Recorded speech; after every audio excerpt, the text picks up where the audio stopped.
Hello, real estate rock stars. Hannah's here, and I would like to welcome back again our coach, Mike Cribbin. Hey, Mike. Hey, how are you? Doing great. I hope you're doing great as well. I thought that I will invite you once again here to a session and get some good solid information. But this time, I would love to actually ask you, how is the current market? If you can give us some update and your point of view, which I value highly, knowing your scores, knowing your numbers. So what's going on right now in a fall market in a real estate? Well, this still isn't a typical fall market. It's it's going to be different all over the country. But where I am in the Midwest, right here in St. Louis, what's going on is the market has changed somewhat. In other words, we're not getting as many multiple offers. Houses aren't selling, within 15 minutes of going on the market. They are taking a little bit of time. We've actually seen a few expireds. We've seen houses that have been on the market for 20, 30 days. I mean, maybe not all of them, but most of them are on the market at least 2 weeks. So things are changing. And with things changing, so are the buyers and sellers. They are wondering what the heck's going on. And I mean, interest rates are going up.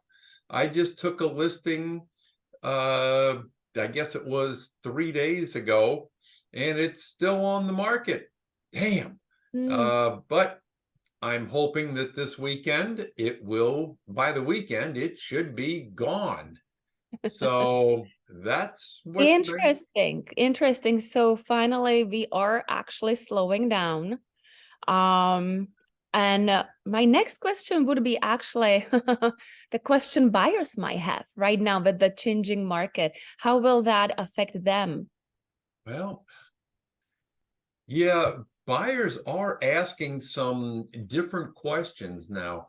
Instead of, how fast can I get in and see it and get my offer accepted? What can I do to get my offer accepted?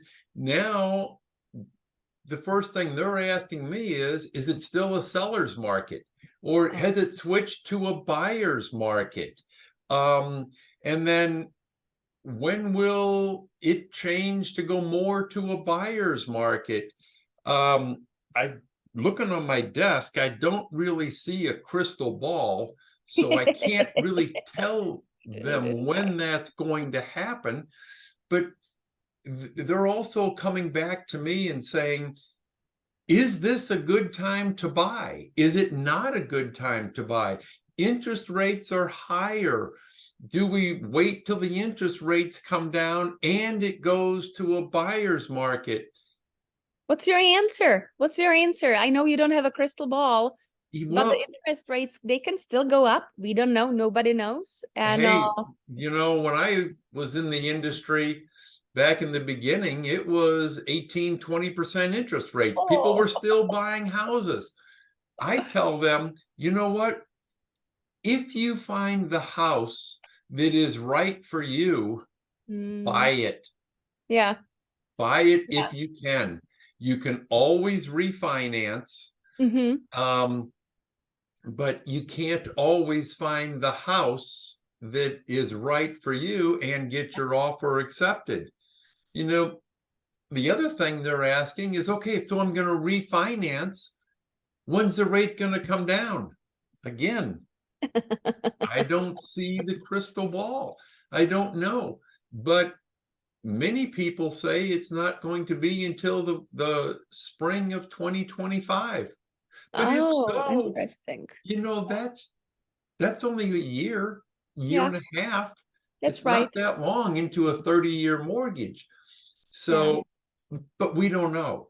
Yeah. If you can afford it, buy, and then you can change things. I like And that. You give them flexibility and you basically tell them the answer is upon your lifestyle, your needs, your budget, and that should be the directive with these yes, questions. that's where you have to go. Buyers today, well, I'm even running into a lot of people that just don't want to buy a house. Why is They, that? the last guy that I was talking to, I guess it was yesterday or the day before, maybe even the day before that, I was talking and he goes, I've been looking at houses. Every house I see needs something and it's expensive. People are selling homes and they need a roof. They might need an HVAC system. They might need a water heater. Maybe the irrigation system isn't working right, or there's a bunch of little things that aren't right. And they say that's just more money we've got to put out of our pocket. The guy yesterday that drew, one of my agents, was talking about the guy needed a sewer line. Mm-hmm. And well, there's programs out there for that, but they take time. And Yeah. this person wanted to buy now before the backup contract pushed them out of the way. Yeah. Well, It's but all these things, they come with owning a house, right? yes, yes, but people don't want to do it anymore. I was brought up in the construction industry. My dad was a builder, and Mm-hmm. I learned how to do everything uh, from scoop to nuts from the very beginning. Now, there's not a lot of people like me Mm-hmm. because, well, and like I'm going to say people of my generation where we had to do things, we had to fix it. Yeah. Well, now everybody wants to hire somebody to fix it, Mm-hmm. and that's expensive, or they just don't want to be bothered.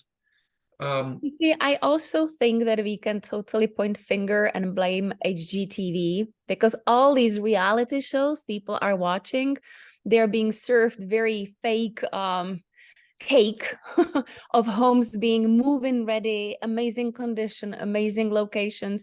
But you know what? In reality, that might be maybe 10% of a houses. Nothing is ideal. oh, So exactly. the mindset has changed. I agree with you that buyers are spoiled. Yes, yes. And look at that HGTV crap. They show them three houses and then they pick between the three. That's Yeah. not the way it is in Oh, reality. that's totally BS. I Yeah. absolutely agree with you. But it's a reality show, and people, they get brainwashed, they watch it, and then they believe it because it's being reinforced over and over and over. And then they want to have that, oh, I want to fall in love with my home. And how So many okay, times? let's not keep mocking our buyers. We still love them, Yeah, but but how? what about our stagers? Look at the stagers. They hang a picture, they go up, boom, a little tack in the wall, and they hang it, and it's perfectly straight and centered, and everything's right. When I do it, I go to hang something, and there's no stud there. Okay, so what do you do? They don't run across any of those problems. But Yeah, okay, that's true. So how about, okay, enough of the buyers. Their ears would be ringing too much. How about sellers? What do you think? What questions sellers might have right now in this current market? And how do you overcome any obstacles if you get any or any pushback from sellers in okay, today's market in October 2023? okay, October 2023. Oh, this is my birthday month, by the way. Oh, Feel happy free to birthday. send me a birthday present. Deal. Um, We'll do that. Yeah. Roseanne, please mark it yeah, on the calendar. yeah. Got it. We got Um, sellers, sellers, they still want that high price that was coming, you know, months ago, a year ago. They want that, and they don't want to hear what the house is going to sell for. They like the number that is given when you say, this is what your home is worth.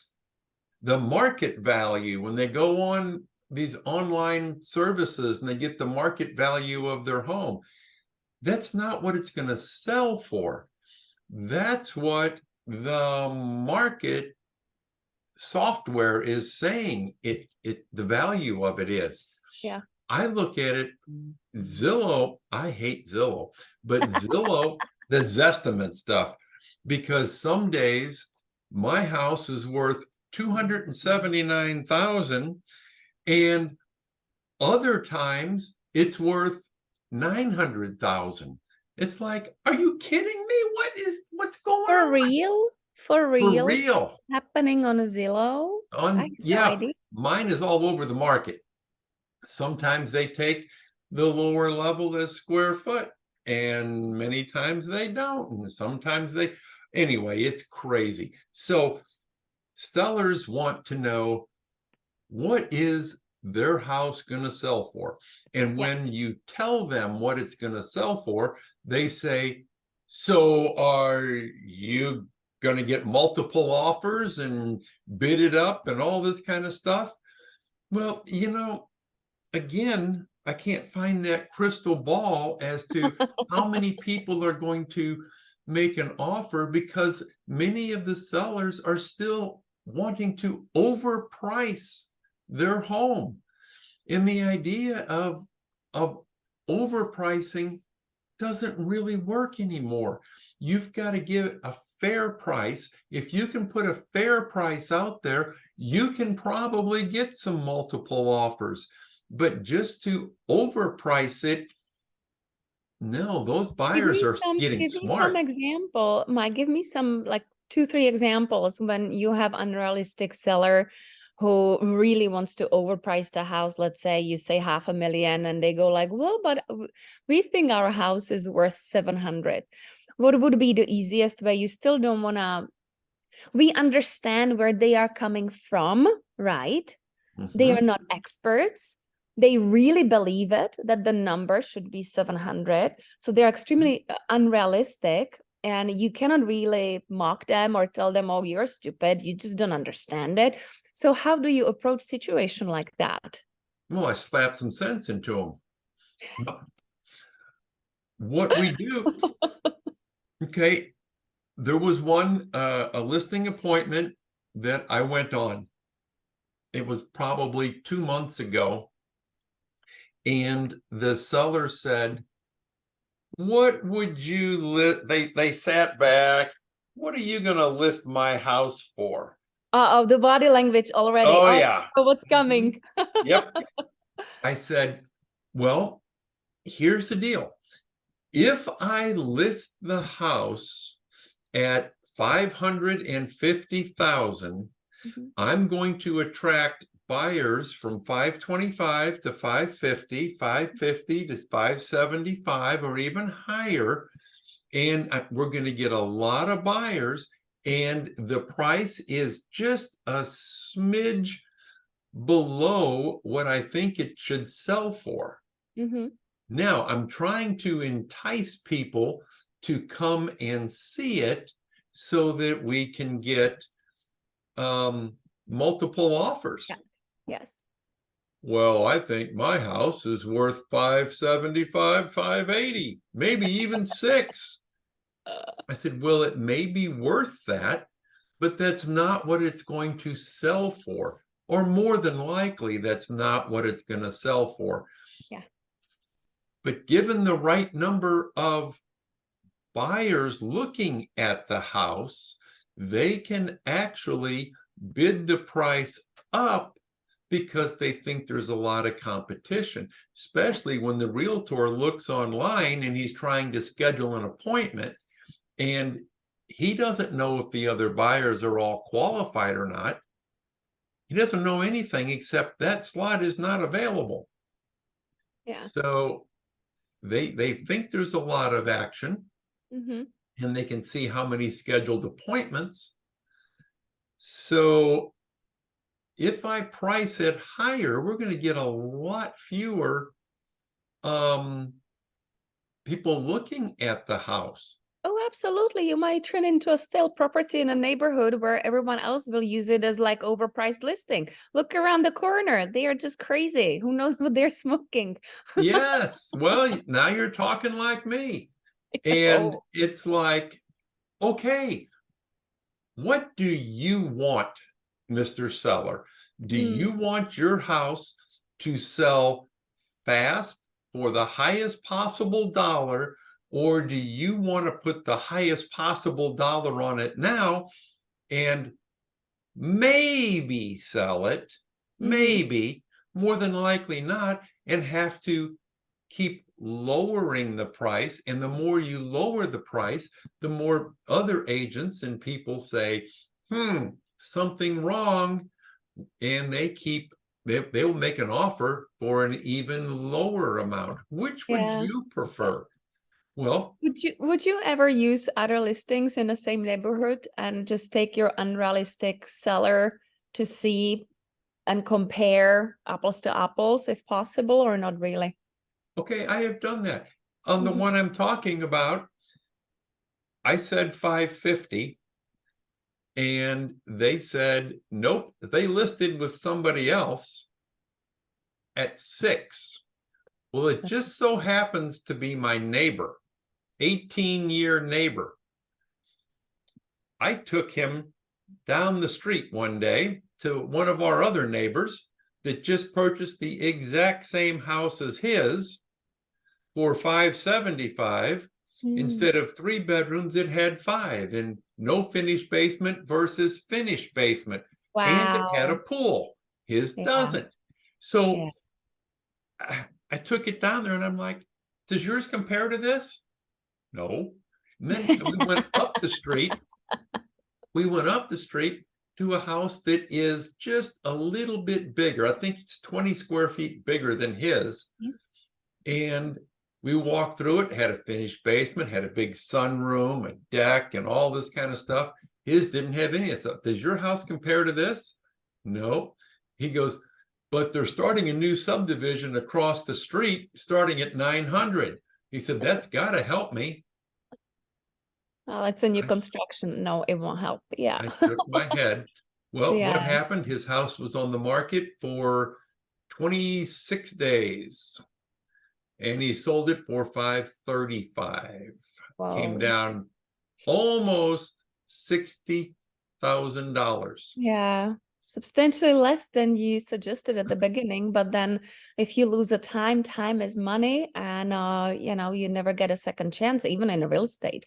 It's Right. complicated. So So, you have to well, talk to these yeah, sellers and get them on board realistically. Tell yeah. them if they don't like your price, um, get an appraiser to come out. I've got an appraiser that'll come out and appraise the house for $175. Oh, that's fantastic investment, because they go by data, right? It's a Yep. numbers game, location, Yep. and all these stats they have, and they will give you very realistic number of what the bank is willing to loan for that type of a house. It's not even for what the buyers are willing to pay.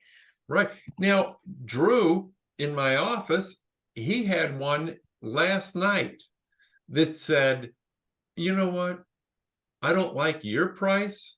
I can sell it myself. Oh, how is So, that going? uh, well, it's not a FISBO yet. And after this video, I am going back to that seller with Drew, and we are going to Help we're going him. to we're going to help him decide to list with Drew. Yeah, yeah. Would you be so kind, and maybe when you'll have a time, can you look at the stats? I think it was like 9% of FISBOs actually sell on their own, and the rest of them ends up hiring a realtor, right? Isn't it like something like 1 digit of a Oh, FISBOs, it like is single really? digits. You It know what? is. I have that. Yeah, please give me some updates on that one, I because have it's my that. favorite statistics when it comes to FISBOs. And when I see them, I'm like, yeah, sure, you're gonna sell on your own. Good luck. there is so much danger in doing that on your own, and Actually, you need to last year, educate. yep, Say again. last year I see on this study that I'm looking at says 11.4% FSBOs sold on their own, and that Okay, includes selling to friends and family. I see. Last year before that was 8.2%.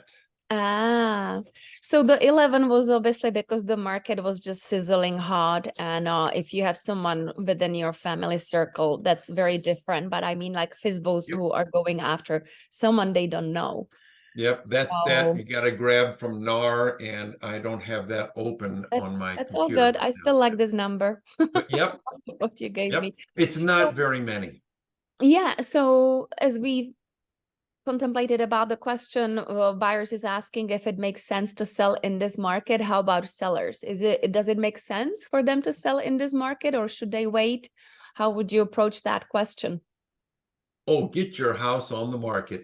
Get the house on the market right now. It is a hot market. It is still hot. Yeah, There aren't as many buyers, but the ones that are out there are frustrated and they want to buy and they want to get in a house. Especially right now, they can close and be in the house before Thanksgiving, before Christmas. yeah. They can get in That's before right. the That's right. holidays. It's a hot season right now. Yeah. Yes. When does it calm down in your area? Even though I know that there were houses which sold on a Christmas Eve, Okay. but do you have Yep. a downtime? Yep. Usually houses slow down the week before Thanksgiving. Mm-hmm. And a lot of that is a numbers game. And part of that is because there's not as many houses on the market Yeah. over the holidays. But the percentage of houses that are on the market over the holidays sell just as fast, just as much money as the other ones.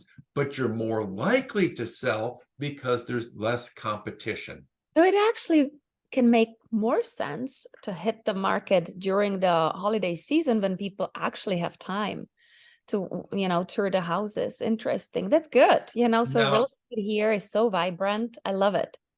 I didn't even think about it, but my wife and I bought our house December 17th and we moved in December 27th. So There you it go. was, I mean, they dropped the price because it was Christmas. Uh-huh. And then we made a stupidly insane lowball offer. And we sent them, in the asking price, we paid for them to go on a Christmas vacation on a cruise for the family. There's only 3 of them. They would Uh-huh. go on a cruise for the family, and they thought, great. So they went on a cruise. The movers came, moved them out. We moved in. Boom, done. Boom. There you go. I love that. I love that. I know time is running short. Let's segue a little bit and get on a topic how agents can show their worth. When you mentioned that you're going with Drew back again to FSBO's listing presentation, Yep. what will be your magic trick? Not even magic. What do you do? How do you show your worth? How do you help them to make a good decision in hiring you and Drew? Okay. Okay. Well, you're catching me off guard. So this is being winged. Okay. Sorry. One thing that you can do is you can have your market knowledge. Mm-hmm. Your market knowledge is very important. And not only that, but your overall real estate knowledge and experience. If you have that and you can just ooze confidence, Mm-hmm. you're home free. But you also have to be able to talk to them and get them to consider something else. Just consider it. And then what I like to do is twist what I'm saying and tell them, hey, now let's talk about negotiating.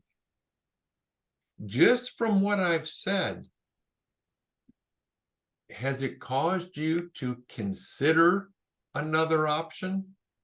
Because that's what negotiating is about, getting somebody to consider something else. And then you put the foot on the throat, but not until then. You've got to get them first to be open to it.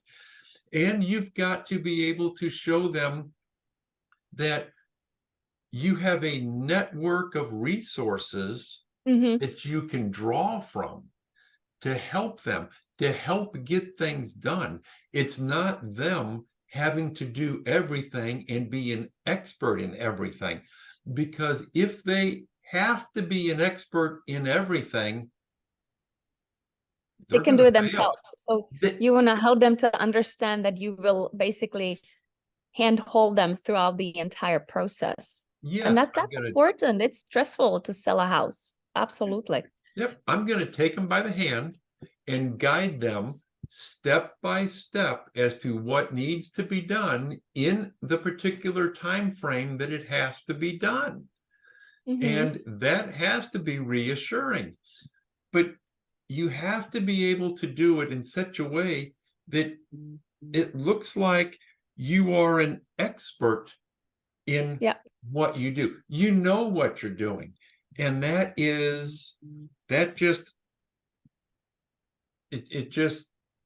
it puts them at ease. Yeah. And then, well, a little segue. We have a lot of newbies in real estate Rockstars. How about them? Because they might be going on their first listing presentation, and you know, that is extremely stressful. So any word of wisdom for newbies out there? Sure. Newbie, let me tell you, you know more than you think you do. Please remember, you have sold, let's just say you've sold 2 houses. That's usually 2 more than the person who's thinking about going FSBO. But to forget about that, because we got a whole program on FSBOs, but let's just back that up a little bit. If you're a newbie, what you need is to gain confidence in something. And the way you gain confidence in something is to narrow it down. When you look at real estate, there are hundreds of different niches you can be chasing, several different kinds of buyers and sellers and all this stuff. And you don't have to know it all. Start off in a small niche. Start off with a small segment of the population that you're going to work with, and just dive in and learn about that segment. Learn what they are looking for. Learn what they want, and then figure out a way that you, as the agent, can deliver that to them.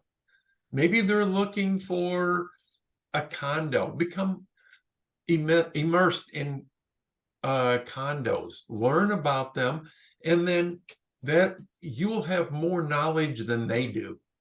And you can go out and be confident that you are going to give them some valuable information.